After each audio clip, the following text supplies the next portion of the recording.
Welcome to All New First Issues, the weekly #1 comic review show. I'm the Archivist, and these are the first releases from the week of May 18th, 2016. I know, it's weird, I'm actually on a site now. Don't forget to give a gander around, it's quite awesome. Great articles, great art, everything's awesome. Everything is awesome. So let's hope I don't mess up. Let's dive right into this with Marvel's Deadpool Last Days of Magic #1, written by Jerry Duggan, art by Scott Koblish, and colors by Guru EFX. So we hit the front line on this whole Last Days of Magic war between the empirical and the magical everything of the Marvel Universe. And technically this isn't even a Deadpool story. For the most part, it does follow one of Deadpool's pals, Michael, who I may know if I read the Deadpool comics, but I don't know him, so the plot itself of him saving the day doesn't really have the same impact. But then again, this isn't actually a bad book. Now, the humor is very underplayed thanks to having other characters and combat to tide over the Deadpooliness. As a tie-in to the Last Days of Magic storyline currently going on, it works to show the actual battlefront and how hardcore the fighting really is, especially with the ending, which works to give another quick, deep Deadpool moment. So in short, I dug it for what it was.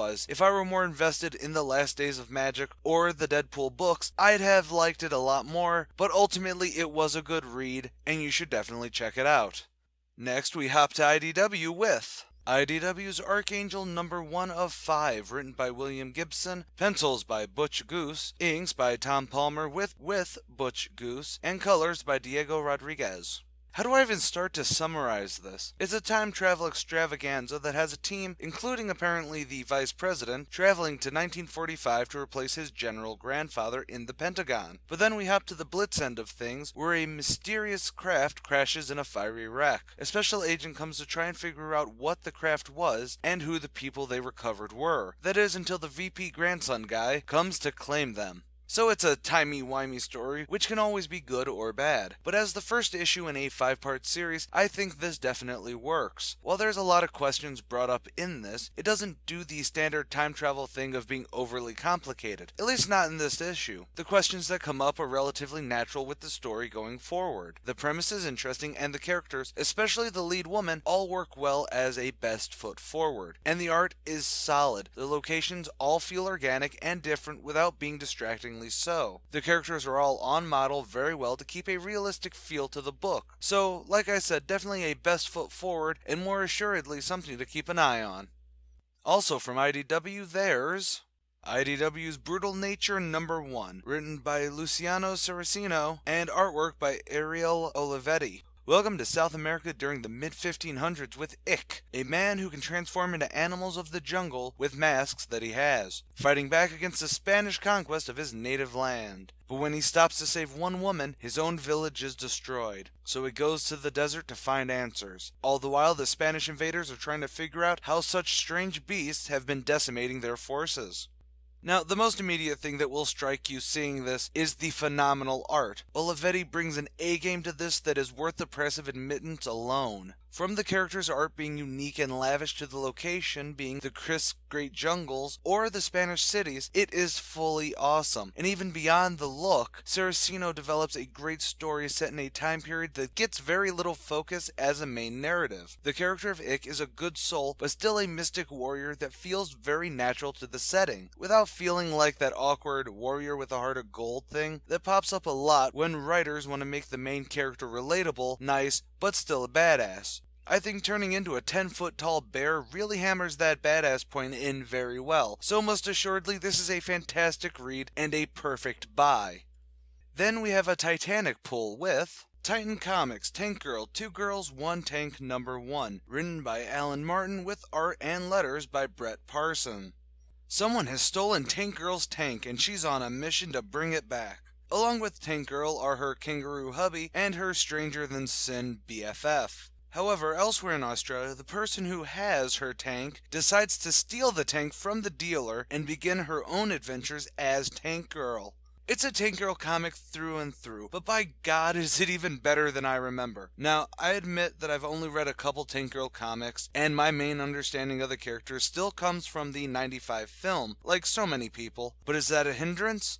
Oh, not even remotely. In fact, Alan Martin does a well enough job making the fun bombast something that can be ridden till the sticky end, making me forget all about the film while I'm reading. and the art fits so well with the style that it just ramps up the fantastic fun of it all. So honestly, there's not a lot to say about this, but not because it's bad, but because it's so good. There is absolutely no reason to not go out and pick this up right now.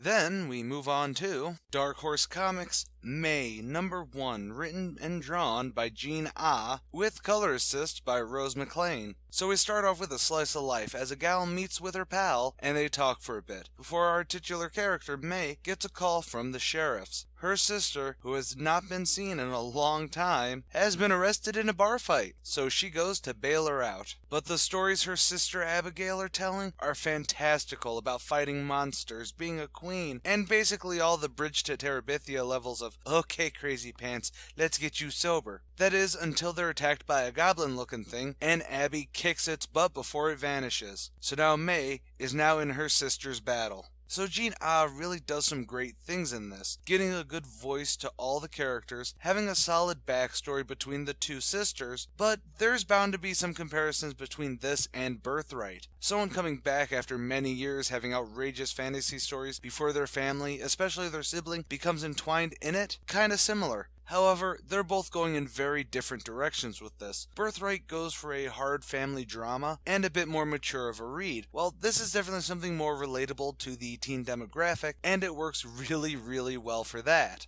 May and her friend are very much the fun modern teen girl trope that can make jokes and be hip and everything, but also showcases that they do have a life going on outside of their attitudes. So it actually fleshes them out more than a few comics who have these sorts of characters usually do. And then there's Abigail herself, who I would have liked to see a bit more off the norm rather than everyone else's writing, but that's only a personal choice. Otherwise, the character is still just as good as the other characters.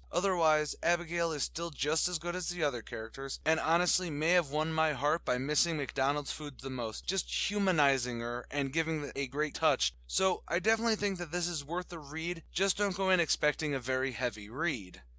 Onward to Oni Press's Free Comic Book Day, Junior Braves #1, written by Greg Smith and Michael Tanner, and illustrated by Zach Leonard. A group of Cub Scouts return to civilization after a week-long retreat into the woods. However, the world they come back to is destroyed, with none of their parents or anyone else around. They missed one hell of an apocalypse. But when mongrel zombie freak things attack, it takes all of their courage and knowledge to survive. Yes, this is free on Comixology, and yes, you should definitely go read it for yourself. Greg Smith and Michael Tanner really turn in a great young adult zombie apocalypse that, while it doesn't skirt away from killing off some of its characters, it does so without needing to go Walking Dead levels of, ooh, see the fine detail on that intestine, pally. So the whole thing works well as a young adult graphic novel that's out currently, and I'm really interested in it. Having unique characters that still feel like kids and never playing off that they're overqualified for it works great. It's a group of scouts who know what they're doing but are still kids in a situation that is just so refreshing. And the art, while yes it is in black and white, which I know will instantly turn some of you off, works great to eliminate the heavy R amount of blood and gore that easily could envelop this book.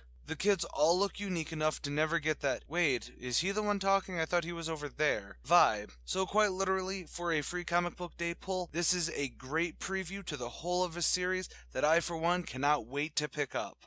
Also for Free Comic Book Day, Aspen Comics Free Comic Book Day Worlds of Aspen 2016, written by Joshua Hill Fialkov and JT Krull, pencils by Jordan Gunderson, with colors by Peter Steigerwald. So we get a preview of Aspen Universe Revelations, in which a woman of two worlds, the above and the below, try to save both worlds from being destroyed, being met with the Soulfire universe. And hot damn is this a preview for interest. So Fathom and Soulfire are meeting up in something that most definitely is going to be shaking up things, and this was a good lead into that. Now, I know a lot of people who are iffy on Aspen because there aren't a big name, but this is a great introduction to the company and to the worlds being presented. It's up on one of my old first issues, but when Fathom came out, granted, I think it was a few volumes later into the run than the very first one, I gave it a high praise, but I don't think I've covered Soulfire before. But hey, it doesn't mean that this doesn't make me want to go check it out. This is a major crossover of two creators' work, and it plays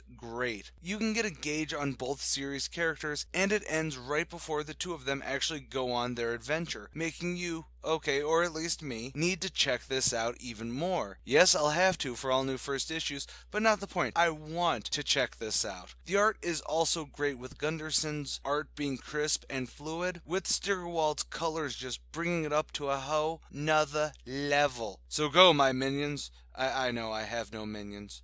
But go out and check this out regardless. It's free, so there's no downside into checking it out. And finally, we have DC's Future Quest #1. Written by Jeff Parker, art by Evan Doc Shaner and Steve the Dude Rude, with colors by the ever-amazing Jordi Belair.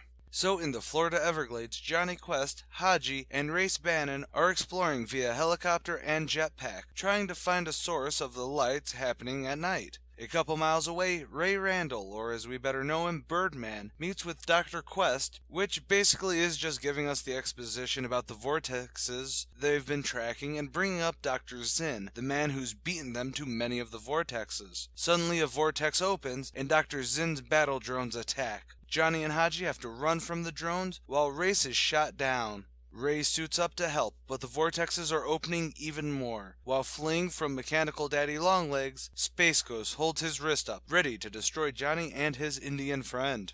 Sweet Christmas, DC! Did you just out-dynamite Dynamite? This is one of those Hanna-Barbera reboot/relaunches things that DC is putting out. And honestly, of the announced titles, this is the most sane one of them, and it is freaking awesome. Every character not only feels like they're characters, in fact for Johnny Quest it actually feels much better than the original cartoon. Yes, I said it, it was a lousy cartoon that was so not as good as the real adventures. Not the point. The point is that writing-wise, this loaded all the bases, and the art, that's what Sammy Sosa grand slammed it. Kids still remember who Sammy Sosa is, right? Oh, okay. Anyways, the art is crisp and modern, but it is perfectly a throwback to the same early animation style, like when Johnny is running from the Big Daddy Longleg bots, or Birdman is flying off into the sky. It looks great. So obviously this book is not only buyable for all you guys curious how DC, who's been kinda hated on the internet, would do with these characters in a Giant Crisis style event, this is for young and old fans who'll be blown away by how great this feels for the characters, and as a comic without any other properties attached, it would still be awesome. Très magnifique.